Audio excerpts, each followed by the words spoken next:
그 청소년들, 기독교 청소년들 가운데에서 한때 유행한 것이 있습니다. 사실은 지금도 그렇게 유행을 따르는 많은 청소년이 있다고 하는데요. 뭐냐면은 그 태투 컨페션이라고 하는 것이 있습니다. 이 태투 컨페션이 뭐냐면 여러분 문신 아시죠?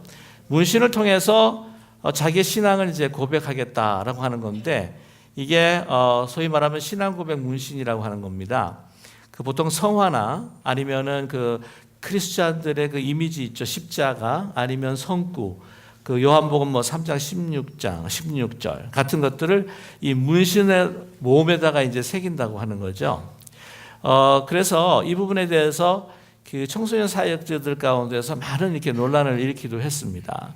그 요즘도요, 청소년뿐만 아니라 이제 어른들도 크리스찬들 가운데서 이렇게 그 컨페션 태투라고 해서 이 성화나 이미지 그리고 성구를 이렇게 몸에다가 새겨 놓는 분들이 이제 꽤 많아진다고 하는 이야기를 듣게 됩니다. 여러분 어떻게 생각하십니까?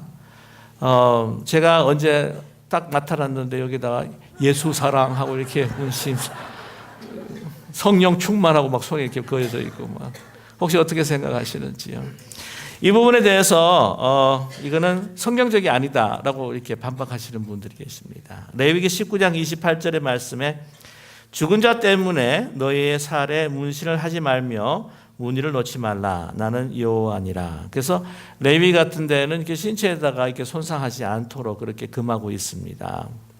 그런데 이걸 하는 분들 이야기를 가끔 들으면은 이걸 보면서 막 힘을 얻는다라고 이렇게 고백하시는 분들이 계셔요. 그래서 그런 생각을 해보았습니다.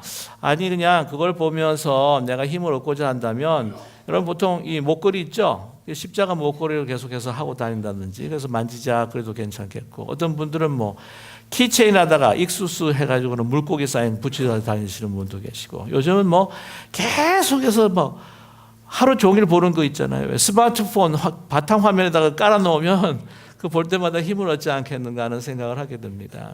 우려하는 건 뭐냐면은 이게 이 문신이라고 하는 것은 우리 사회의 서브컬처라고 그렇게 이야기하죠.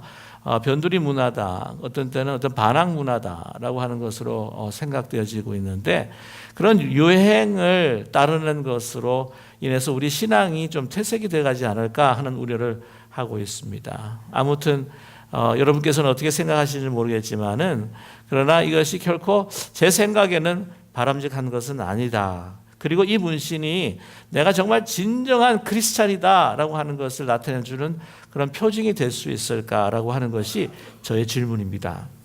근데 오늘 본문 17절에 보게 되면은 바울 사도가 오늘 고백을 하는데요. 내 몸에 예수의 흔적을 가졌노라. 이 흔적은 어떤 흔적일까요? 그냥 이렇게 스타일리시하게 하나의 문화처럼 이렇게 외형적으로 나타내는 것일까? 자기의 만족을 위한 어떤 그런 흔적일까? 그 결코 아니라고 하는 것이죠. 오늘 이 흔적이라고 이야기했을 때에 헬라 원문을 보게 되면은 스티그마타라고 이렇게 헬라 원어로 되어 있는데 이게 복수형입니다. 그러니까 흔적들이죠. 오늘 이 성경은 예수의 흔적들하고 이렇게 복수로 하는 것이 사실은 더 원어에 가깝습니다. 그래서 단수형은 여러분 아시겠지만 스티그마라고 한번 들어보신 걸로 알고 있는데요. 그 바울 당시에 이 스티그마라고 하는 것은 무엇이냐면 나는 노예다, 나는 누구의 종이다라고 하는 것을 나타내는 하나의 낙인과 같은 것이었습니다. 그래서 이 주인이 그 아주 그 불에 달구는 인장에다가 그 다음에 그 몸에 종의 몸에다가 이 낙인을 찍는 것이에요. 그래서 다른 사람들에게 이 사람은 누구에게 속한 사람이다. 그리고 이 종은요 그 낙인을 보면서 나는 누구에게 속한 사람이다라고 하는 것을 이렇게 다시 이렇게 되뇌일 수 있도록 해 준다고 하는 것입니다. 보통 그 카우보이 영화 보게 되게 되면은 목장에서 그 인장에 달고 와가지고 그 뭐 몸에다가 이렇게 탁 찍지 않습니까? 이건 누구 목장에 속해 있는 누구 주인의 것이다. 그런 것과 비슷하다고 말씀을 드릴 수가 있습니다. 이 낙인, 이 흔적, 스티그마타를 받은 사람은 바로 내 신분은 노예고 종이다. 그래서 나의 존재라고 하는 것은 그 낙인을 받고 찍히는 순간 자기 존재는 사라지는 것입니다. 나의 삶이라고 하는 것은 누구를 위한 삶이다? 주인을 위한 삶이라고 하는 것을 보여주는 표징이라고 하는 것이죠. 자, 그런데 이 사도 바울이 가지고 있는 그 흔적, 어떤 분들은 그 성흔이 아니겠느냐라고 이렇게 이야기하시는 분들이 계세요. 가톨릭에서 보게 되면 이 성흔, 그것도 이제 스티그마라고 그렇게 이야기하는데, 왜 그런 현상이 있다고 하지 않습니까? 그 예수님의 그 십자가의 그 흔적이 이 손바닥에서 나타나는데, 이게 외부에서 가해서 나오는 상처가 아니라 외부에서 일어나는 상처면서 여기서 막 피가 막 흐르는 그런 스티그마, 그래서 그 성흔 현상이라고 그렇게 이야기를 하는데, 과연 그런 것이 아닐까라고 이야기하시는 분이 있었다고 하는 거죠. 근데 그런 것이 아닌 것 같습니다. 많은 학자들은 그렇게 동의하고 있지 않습니다. 그러면 이 신비한 이 성은이라고 하는 것, 이 자기가 그 사도 바울이 이야기하는 그 성은, 이 하나님 예수의 그 스티그마타, 예수의 흔적이라고 하는 것은 과연 무엇일까? 사도 바울이 말하는 예수의 흔적은요, 바로 그가 사역했을 때에 예수 그리스도의 복음을 전하다가 매를 맞습니다. 그리고 고난을 당합니다. 그때 생긴 몸의 상처를 가지고 바로 예수의 흔적이요, 예수의 스티그마타다, 그렇게 이야기한다고 하는 것이죠. 타당성이 있습니다. 사실 그리스도의 복음을 위해서, 예수님을 위해서 정말 수많은 고통을 당하지 않으셨습니까? 그 고린도후서 12장에 보게 되면 제가 자주 인용을 하는 거지만은 모든 위험을 다 당합니다. 뭐 강요의 위험, 산의 위험, 바다의 위험, 그리고 또 얼마나 많이 맞았습니까? 뿐만이 아닙니다. 뭐 도적들에게도 당하기도 하고 같은 민족 이 유대인들에게도 핍박과 박해를 받습니다. 그 갈라디아서를 이제 보내는 그 갈라디아 교회가 위치해 있는 그 지역에 보게 되면은 그가 전도했던 루스드라라고 하는 지방이 있죠. 사도행전 보게 되면 이제 루스드라에 가서 복음을 딱 전하는데 막 열렬 그 유대인들이 와가지고는요 막 돌로 던져서 쳐 죽입니다. 그래서 죽었구나 해가지고는 그냥 쓰레기를 버리듯 성 밖으로 그냥 던져 버렸다고 하는 것이죠. 자, 죽이려고 돌을 던졌기 때문에 얼마나 세게 던졌겠습니까? 그리고 막 땅에 뭐 던져버렸으니까 이 몸이 성한 곳이 없을 것 같아요. 다리가 부러지고 얼굴이 상하고 깨지고. 여러분 그 당시에는 또 그렇게 의학이 발달하지 않았기 때문에 보통 보게 되면 그 골절된 뼈들을 갖다 봉합을 잘못해가지고는 어떤 때는 이게 막 팔이 막 휘어진, 제 중학교 친구 가운데서도요 그때 의학이 그렇게 발달되지는 않아서 한국에서 그런지 뭐 돈이 없어서 가난해서 그런지 이렇게 막 골절됐다가 붙었는데도 이렇게 막 휘어져 있는 모습을 보게 됩니다. 이게 얼마나 많이 맞았겠어요. 죽을 만큼 맞았기 때문에 이 성한 곳이 없을 거라고 생각합니다. 어떻게 보면 허리가 또 부러지지 않았을까? 팔과 다리가 부러져 가지고는 쩔뚝거리지 않았을까? 또 얼굴, 정말 그런 고난과 그 돌을 맞게 되면은요 아무리 잘생긴 얼굴이라도 다 일그러질 것 같아요. 여기가 찢어지고 여기가 문드러지고 코는 꺾여서 비뚤어지고, 이런 모든 모습들이 바로 예수 그리스도의 흔적이라 아마 그렇게 이야기하는 것 같습니다. 저는 그렇다고 저는 믿습니다. 완전히 복음을 위해서 드려진 삶, 나는 없고 오직 예수 그리스도만이 내 삶에 존재하는, 나는 그리스도의 종이라고 하는 모습이 그의 외모에서도 나타나고 있다고 하는 것이죠. 자, 그런데 사도 바울은 왜 이 갈라디아서를 통해서 이 예수의 흔적에 대해서 이야기하고 있냐고 하는 것이에요. 왜냐하면 그 예수님에 대한 흔적에 대해서 이야기하는 것은 지금 그가 정말 전심으로 복음을 전하고 그 복음의 씨앗을 뿌렸던 그 갈라디아 성도 가운데에 그들을 미혹게 하는, 현혹시키는 또 하나의 몸의 흔적이 있었다고 하는 것입니다. 그게 뭐냐면 바로 할례라고 하는 거예요. 할례. 여러분 아시죠? 유대 전통에 있어서 이 사람은 유대인입니다 라고 하는 것을 말해주는 할례, 그죠? 몸의 흔적이라고 말씀을 드릴 수가 있습니다. 그런데 그것이 이 갈라디아 성도들을 미혹해 한다고 하는 거죠. 그 이유가 무엇이냐면 그건 바로 이 갈라디아 교회에 들어온 유대주의자들 때문이었습니다. 유대주의자들은 어떤 사람인가? 그는 유대 그리스도인이라고 말할 수가 있는데 주로 예루살렘에서 이제 파송되고 또 여러 지역에 흩어져 있는 사람입니다. 그 사람들은 뭐를 주장하고 있냐면 변질된 복음을 주장하고 있어요. 예수 그리스도의 그 은혜, 십자가로 우리 죽음을 당하시고 우리에게 은혜를 베푸시고 그분을 믿는, 예수님을 믿는 믿음으로 우리는 구원을 얻을 수 있다라고 하는 그 복음을 변질을 시키는 겁니다. 뭐냐면 그걸로 그게 온전하지 못하다는 거예요. 그걸로 다 된 게 아니다. 예수님을 믿는 것도 믿어야 되지만, 그러나 여러분이 온전한 크리스찬이 되기 위해서, 온전한 그리스도인과 구원을 받기 위해서는 네가 율법을 따라서 행하고 율법이 시킨 것들을 행해야 된다. 그것 중에 뭐냐면 할례를 받아야 된다는 거죠. 그래서 이 할례를 받는 것, 그것으로 인하여서 너희들이 온전한 그리스도인이 될 수가 있다라고 이렇게 전했습니다. 그것에 대해서 막 격분을 하는 거예요, 바울이. 어떻게 이런 순수한 복음을 변질시킬 수가 있느냐. 그래서 갈라디아서 전체를 보게 되면 그들과 함께 논박하는 것을 우리는 들을 수가 있습니다. 그런데 바울 사도가 이야기하기를 그들이 가지고 있는 마음의 동기가 정말 무엇인지 너희들은 아느냐라고 하는 거예요. 결코 하나님을 위해서, 그리스도를 위해서, 너희를 위해서 하는 거 아니라는 거죠. 이렇게 이야기하는 것은 바로 그들을 위해서, 자기들의 욕심과 명예를 채우기 위해서 그러는 것이다 라고 그거를 완전히 밝혀줍니다. 어디서 밝혀주냐면 오늘 14절에서부터 이제 18절까지 말씀을 읽었는데, 그 전에 말씀의 그 12절과 13절에 보게 되면은요, 그 유대주의자들의 그 마음에 있는 동기를 그냥 낱낱이 밝혀주고 있습니다. 오늘 12절과 13절의 말씀을 제가 한번 읽어드릴게요. 무릇 육체의 모양을 내려 하는 자들이 바로 유대주의자들입니다. 억지로 너희로 할례 받게 함은 저희가 그리스도의 십자가를 인하여 핍박을 면하게 하려 할 뿐이니라. 할례 받은 저희라도 스스로 율법은 지키지 아니하고 너희로 할례 받게 하려는 것은 너희 육체로 자랑하려 함이니라. 그렇게 이야기합니다. 바울은 유대주의자들을 반박을 하는데, 그들이 너희들로 하여금 할례 받아야 된다, 할례 받아야 된다라고 이렇게 유혹하지 않느냐. 이 갈라디아 성도들은 생각을 해봅니다. 예수님께서도 유대인이었고 예수님도 뭐 할례를 받은 사람이고 제자들도 다 할례를 받고, 그러니까 우리도 또 할례를 받아야 될 것이 아닐까? 막 이렇게 고민하는데 막 이렇게 이야기를 유대주의자들이 한다고 하는 거예요. 왜 그런 줄 아느냐? 먼저 그들이 이 유대 지도자들한테, 그리고 유대인들한테 핍박을 면하려고 지금 너희한테 이렇게 이야기하는 거다, 그러는 겁니다.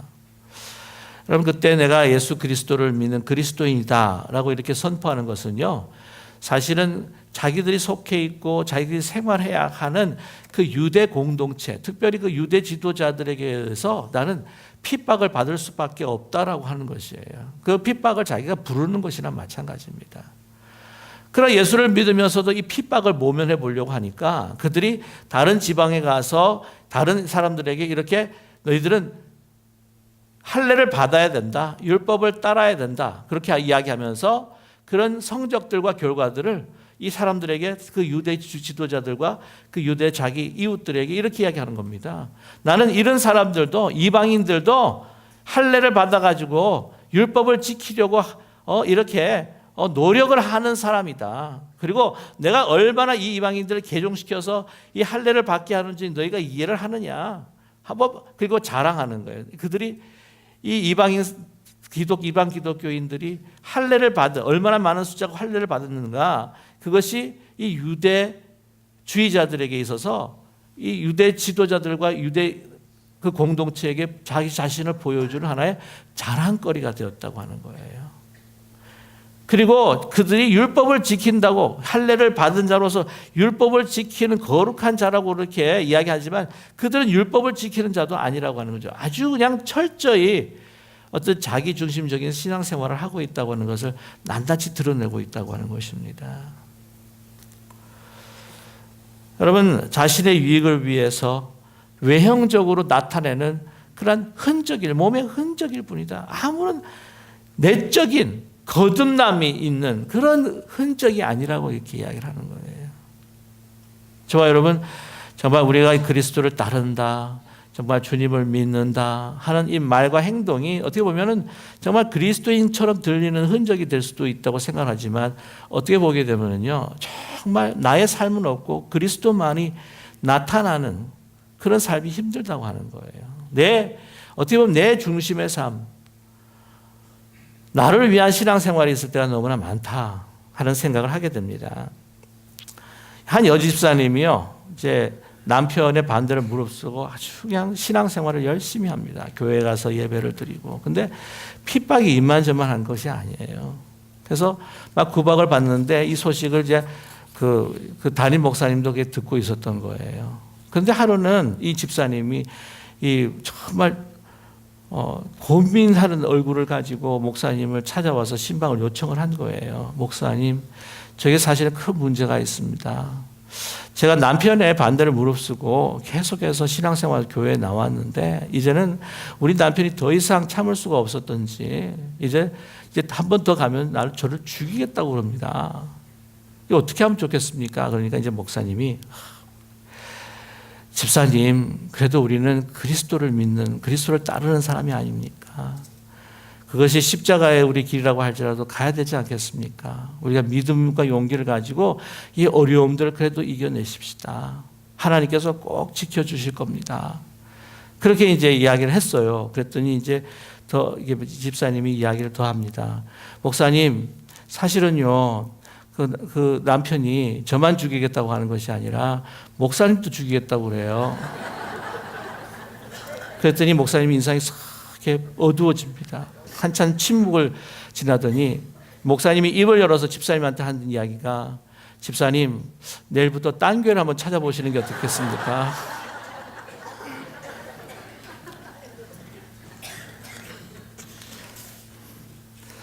여러분, 진정 우리가 그리스도에게 속한 자이다. 이 그리스도의 종이라고 하는 것은 내 생명이 없다고 하는 거죠. 바울은 말씀을 합니다. 자신에게 예수의 흔적이 있다고 이야기합니다. 그가 말하는 예수의 흔적이라고 하는 것은, 여러분, 내가 얼마나 예수님을 위해서 내가 고생을 했는지, 자, 봐라, 좀 봐라 하고 자랑스럽게 이야기하는 흔적이 결코 아닙니다. 자신이 얼마나 고생했는지, 내가 얼마나 믿음이 많은지, 나의 공로를 나타내기 위해서 나에게 예수의 흔적이 있다고 이야기하는 것이 결코 아닙니다. 그에게는요, 자기의 공로는 없습니다. 자기의 자랑은 없습니다. 오늘 본문 말씀 가운데도 뭐라고 이야기합니까? 14절에 그러나 내게는 우리 주 예수 그리스도의 십자가 외에 결코 자랑할 것이 없으니 그리스도로 말미암아 세상이 나를 대하여 십자가에 못 박히고 내가 또한 세상에 대하여 그러하니라 라고 이렇게 이야기합니다. 내가 자랑할 것이 무엇이냐고요? 그냥 예수 그리스도 십자가밖에 없다고 하는 거예요. 그 십자가로 인해서 내가 세상에 대해서 죽은 사람이다. 자랑할 것이 없습니다. 그리스도의 복음을 위해 전도하다가 얻은 이러한 육신의 흔적들을 과연 무엇을 의미하는 것일까? 자, 보세요. 17절의 말씀에 돌아가 보면은 이후로는 누구든지 나를 괴롭게 하지 말라. 내가 내 몸에 예수의 흔적을 지니고 있노라. 뭐냐면 유대주의자들이요, 미혹된 갈라디아 성도들이요, 나로 하여금 내가 그리스도의 종이 아니라고 이야기하지 말아다오. 내가 진정한 그리스도의 사도가 아니라고 이야기하지 말아다오. 왜? 나는 안다. 내 몸에 내가 그리스도의 종이라고 하는 예수의 흔적이 나에게 있기 때문이다. 나는 그리스도의 사도고 그리스도의 종이다. 그가 너무 고생이 심하고 감옥에 gat혀서 고통을 당할 때도 저는 그렇게 생각합니다. 자기의 피 흘리는 육신을 보면서 이게 내가 내 몸에서 흘리는 피가 아니라 나를 위해서 흘리신 그 피, 나를 위해서 죽으신 그 상처가 이제 내 몸에 나타나고 내가 지금 이 순간 그리스도의 고난에 내가 동참하고 있구나. 그래서 지금 잊어버리려고 하는, 내가 정말 그리스도의 사람으로 살아갈 수 있을까? 그때마다 자기의 상처와 흔적을 보면서 아니, 나는 그리스도의 종이야. 그것을 상기시키게 된다는 거 하는 것이죠. 여러분, 그의 몸에 있는 그 예수의 흔적이라고 하는 것은 바울 자신의 몸의 흔적이라기보다는 바로 예수 그리스도의 우리를 위해서 죽으신 그 상처의 흔적이라고 하는 거예요. 우리를 위해 고난받은 십자가의 주님. 여러분, 이 시간 눈에 보이지 않으시지만 부활하신 주님께서 우리와 함께 하시는 줄로 믿습니다. 근데 기억나십니까? 요한복음 20장 20절에 보게 되면 도마가 다른 제자들은 다 봤는데 예수님은 보지를 못한 거예요. 그 뭐라고 이야기합니까? 내가 그 손 못자국에 내가 손을 집어보고 옆구리에 내가 그걸 봐야지 내가 예수님 것을 내가 믿겠노라. 그 다음에 8일 만에 나타나셨어요. 도마야, 내 못자국 난 그 손에 한번 집어넣어보고 옆구리 한번 집어넣어봐라. 자, 지금 부활하신 주님께서는요, 아직도 우리를 위해서 받으신 그 고통의 상처가 아직도 아물고 계지 않고 있다. 아물었지만 아직도 흔적이 있다고 하는 거예요. 지금 우리와 함께 하시는 부활하신 주님의 손과 발에 십자가의 못자국이 지금 흔적이 있고 그 옆구리에 흔적이 있고 머리에 가시관 쓰신 그곳에 흔적이 있으신 여러분, 그 예수님을 지금 믿음의 눈으로 바라보고 계십니까? 그 흔적이 누구를 위한 흔적이라고요? 바로 나를 위한 흔적입니다.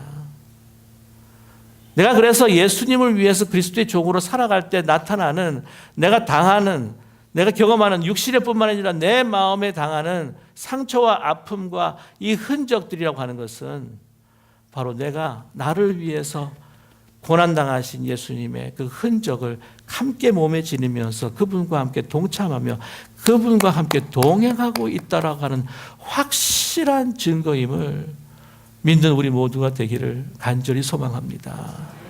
저와 여러분, 신앙생활하면서 여러분 우리 육신에 그런 예수의 흔적이 있으십니까?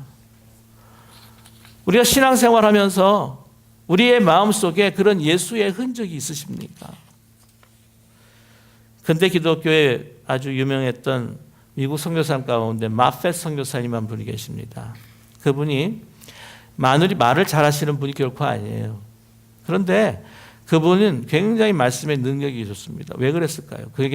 그분에게는 머리에 깊은 보이는 상처가 있기 때문이었습니다. 근데 왜 이 상처를 갖고 계셨냐면요, 이 복음을 전하다가 어떤 술주정뱅이가 자기가 먹던 술병을 깨가지고 던져가지고 이 깊이 정말 죽을 뻔하셨는데 이게 아픈 상처가 나는 거예요. 그런데 이것을 전하시면서 내가 얼마나 예수를 위해서 자랑하는 말씀이 아니라 나의 받은 이 상처보다도 예수 그리스도께서는 우리를 위해 더 깊은 고통과 아픔을 당하셨습니다. 내가 주님 앞에 드리는 나의 이 헌신은 그 나를 향한 하나님께서 받으신 그 고통과 고난에 비해서는 아무것도 아닙니다. 그러면서 그 상처를 기억하면서 그리스도의 복음의 고난에 동참하는 그런 귀한 선교사님이셨다고 그렇게 이야기를 합니다. 저와 여러분, 우리 가운데 내 마음에 예수의 흔적이 있으십니까? 다른 사람의 것을 빼앗으려고 한 것이 아니라 그래도 예수님 때문에 내가 양보했기 때문에 당하는 아픔과 상처,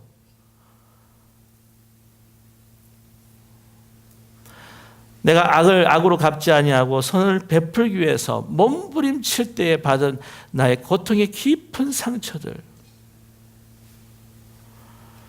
남에게 상처를 주기보다 내가 상처를 받는 것으로 인해서 주님과 함께 동행하기를 원했던 그 자국들, 여러분, 저와 여러분 가운데 그런 예수의 흔적이 있으십니까?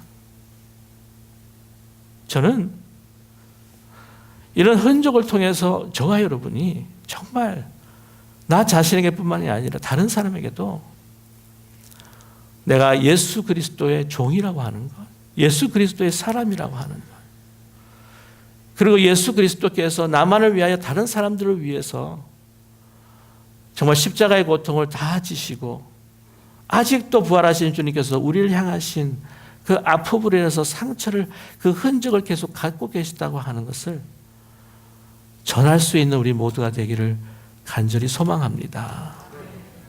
이런 예수의 흔적이 많은 교회는 바로 하나님께서 함께 하시고 하나님께서 분명히 능력을 나타내 주시는 교회가 될 줄로 믿습니다. 그 상처와 고통과 고난을 통하여서 그리스도께서는 우리를 구원하시고 살리고 세우셨다고 하는 사실입니다.